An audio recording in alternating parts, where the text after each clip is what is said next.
cas d'amour. Podcast. Snack numéro 1. Qui sommes-nous ? Dans cet épisode, nous nous présentons l'une et l'autre. Nous déployons ensuite notre passion commune, celle de penser la vie et nos relations. Nous voulons vous partager notre vision des relations et de l'amour, mais aussi la façon dont on les vit, pour que ce podcast soit authentique et incarné. Dans cet épisode, vous trouverez en bonus une première distinction entre faire des efforts dans la relation et travailler la relation. Bonne écoute.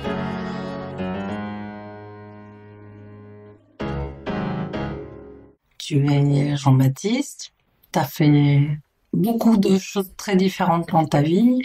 Donc, tu es éducateur spécialisé, tu t'es formé de façon autodidacte à la construction et à l'isolation en paille. Tu as eu des beaux projets pendant des années dans ce domaine-là. Tu t'es aussi formé récemment en massage. Tu as fait d'autres formations aussi dans le bois. Et je pense que tu as toujours eu cette réflexion et cette passion de penser ta vie, de penser tes relations, ne pas juste vivre les choses comme elles viennent et de questionner aussi ce qui t'était proposé comme modèle.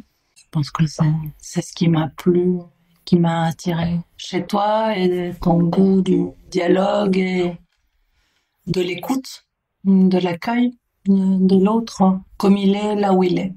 Voilà, en tout cas, moi, je me suis sentie accueillie comme ça, en toi, dans ta vie, et c'est ce que je vois aussi de comment tu accueilles les autres personnes qui sont importantes pour toi, et surtout comment on va parler d'éthique dans les relations, de ce qu'on considère nous comme des relations éthiques. J'ai toujours senti cette bienveillance et ce respect absolu, ce soin de l'autre et de là où elle en est. Voilà ce que je peux dire de ta belle personne. Sinon, de la chance. Que des vérités profondes pour moi. C'est touchant. Eh bien, toi, tu t'appelles Luciana. Voilà. Tu as 50 ans. Tu es argentine, française et italienne. Donc, un beau mélange culturel et spatial. Hémisphère sud, hémisphère nord, un plus ou moins latin. Tu es psychologue de formation et de métier, psychologue clinicienne. Tu travailles à ton compte et tu travailles pour une clinique orientée sur la psychiatrie institutionnelle. Et donc, tu es actrice d'une démarche protection du genre féminin. Souvent victime des affres de notre histoire patriarcale. Bien sûr, une tendance qui va avec à l'écologie et à une démarche globale de vivre en harmonie avec tout ce qui t'entoure, les humains et la culture, la nature, même si c'est pas forcément ton expérience de vie de base, quand même plutôt une expérience citadine. Donc c'est bien parce que j'apprécie aussi pouvoir partager ces genres de choses-là avec toi et puis une richesse intellectuelle pour moi que j'admire au point, au sens où une capacité d'analyse, une nourriture littéraire, universitaire, et une envie de se confronter de confronter ce qui est écrit dans les livres avec ce qui existe dans la vie. On part pas sur trop de fantaisie. C'est pas ton truc, ces romans qui t'emmènent dans d'autres mondes. Donc voilà, moi c'est toujours ça aussi qui exprimait le fait que j'aimais le dialogue et l'échange, mais c'est aussi parce que en face j'ai quelqu'un qui c'est possible de le faire. C'est pas possible avec tout le monde. Et ça me pousse dans mes retranchements aussi, hein, bien évidemment, et c'est ce que j'apprécie parce que du coup, il y a une force de caractère qui vient, qui ne m'épargne pas quand on n'est pas là juste pour se.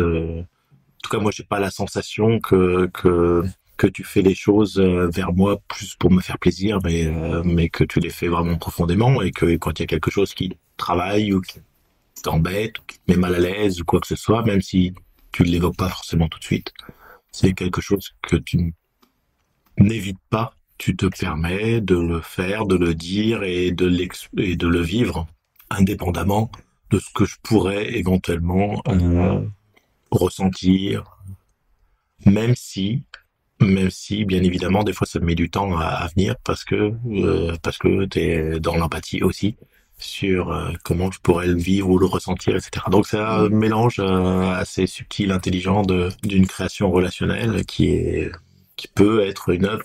La relation peut être une œuvre Mhm. à partir du moment où on décide d'en prendre les clés. Je pense que c'est un peu aussi l'objet de notre échange là, c'est de mettre, c'est d'évoquer le fait que on a le choix, on fait soit un copier-coller de ce qui existe déjà, soit on prend les outils et puis on façonne quelque chose à notre image et avec l'autre, bien sûr, et à l'image de l'autre. Ça veut dire qu'il faut prendre les palettes de couleurs de l'autre et puis il faut prendre ses propres palettes de couleurs et puis à deux construire, faire un tableau, une œuvre qui sera une fidèle représentation de ce que l'on est. Donc ça, pour ça, il faut regarder, faut pas hésiter à regarder toutes les couleurs et voilà, je suis en train de partir dans quelque chose ésotérique là. Voilà, bah là, ouais. Donc voilà, ça vit à Blois et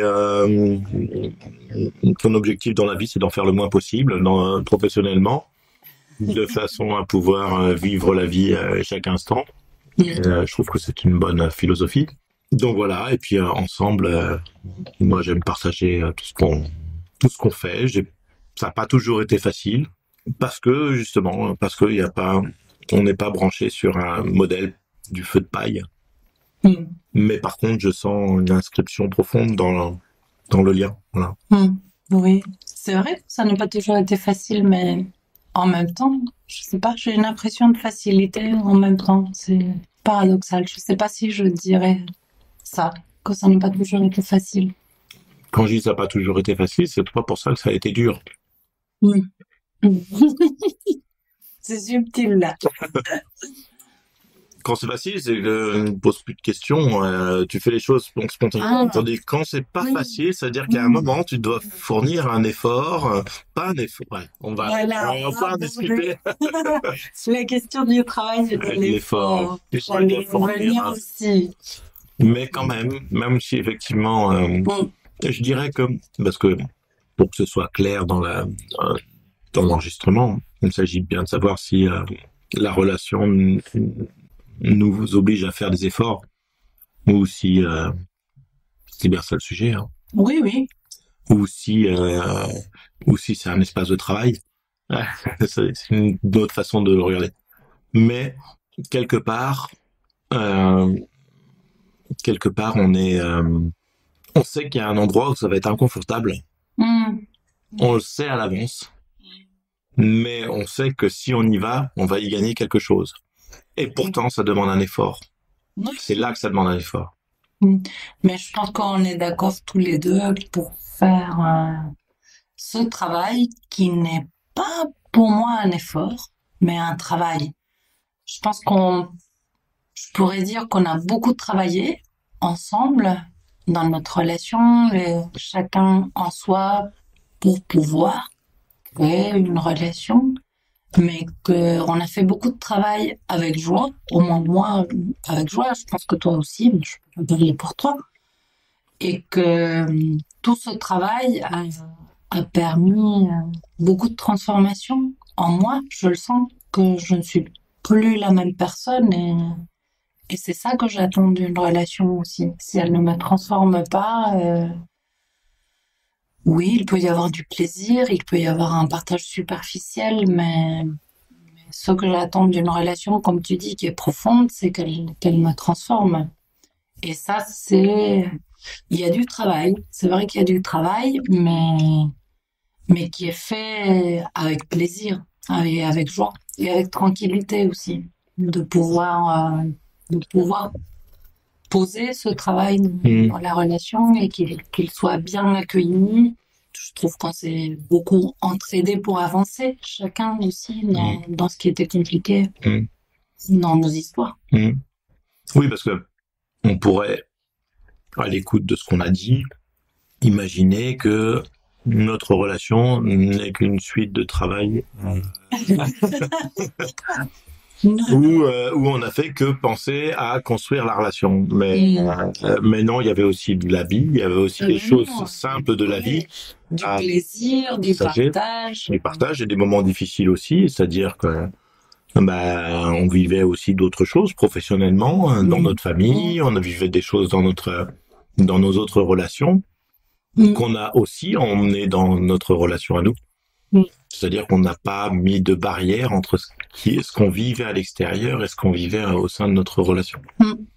On n'a pas monté un mur pour protéger que l'on forme quand il est nécessaire de le former. Par intermittence et à notre façon, avec notre définition. En tout cas, dans la présence. Maintenant, c'est une réalité permanente, mais effectivement, la présence, c'est à ce moment-là qu'il y a le couple qui se forme. Donc, pour revenir sur, on a fait un peu les présentations. Là. Oui, j'ai pas dit que t'habites à Beaugency, que t'as, si je me trompe pas, 52. Si je me trompe, entre 52 et 3, et que t'es français. C'est ça. Blanc. Cisgenre. Voilà. Ah oui, on n'a pas dit ces choses-là non plus. Oui, moi pareil. Hétéro. Oui. Voilà. Pronom. Ouais. Elle, pour moi, ça. Je pense qu'on a réfléchi, on a essayé au moins moi, mais ça bouge pas. J'ai pas eu trop de sollicitations de ce côté-là. Donc, du coup, j'ai pas forcément l'expérience. Je suis pas fermé. Mais j'expérimente quand même l'étreinte masculine dans la danse. Oui, j'ai pas dit ça. Que t'es un danseur passionné de tango. T'as pas dit que j'écris de la poésie. Voilà, on n'a pas parlé de ces autres choses. Que t'aimes beaucoup la musique, que t'es musicien. Que moi j'aime beaucoup la musique et la danse, plutôt en observatrice, en spectatrice. Tu fais du yoga ? Oui, aussi. Et puis t'as parlé de défense du genre féminin, mais que je suis quand même activiste dans l'écolage féministe dans ma ville. Voilà, activité illégale et éthique à la fois, c'est possible. La désobéissance civile. Oui, ça c'est tout un autre sujet.